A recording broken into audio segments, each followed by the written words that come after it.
Protestat antiqeveritare kanë tronditur Serbinë. Mira protestues antiqeveritar bllokuan orët e para të ditës së sotme rrugët në disa qytete serbe duke vendosur barrikada dhe kërkuan lirimin e protestuesve të cilët u ndaluan nga policia. Ka nisur heqja e barrikadave dhe normalizimi i trafikut në Serbi, ndërsa protestat po rrisin presionin ndaj presidentit Aleksandar Vučić. Protestuesit së bashku me studentët vendosën barrikada metalike dhe kosha mbeturinash në rrugët e Beogradit dhe bllokuan urën Gazela që gjendet mbi lumin Sava. Në Novi tubuesit rrethuan zyrat e Partisë Progresive Serbe të Vučićit, duke goditur ndërtesën me vezë.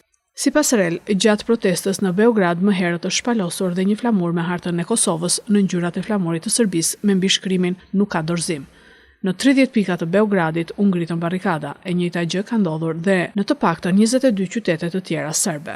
Indinjata popullore ka shpërthyer pasi zyrtarët policor nisën të ndalonin pjesëmarrësit në tubimin masiv që u mbajt në Beograd më 28 qershor.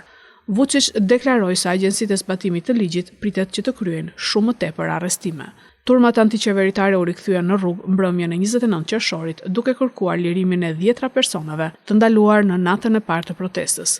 Në 8 muajt e fundit, mira serb, shpesh të udhëhequr nga grupe studentore, të cilëve gjithnjë e më shumë po u bashkohen qytetarë të tjerë, kanë protestuar kundër Vučićit dhe qeverisë së tij.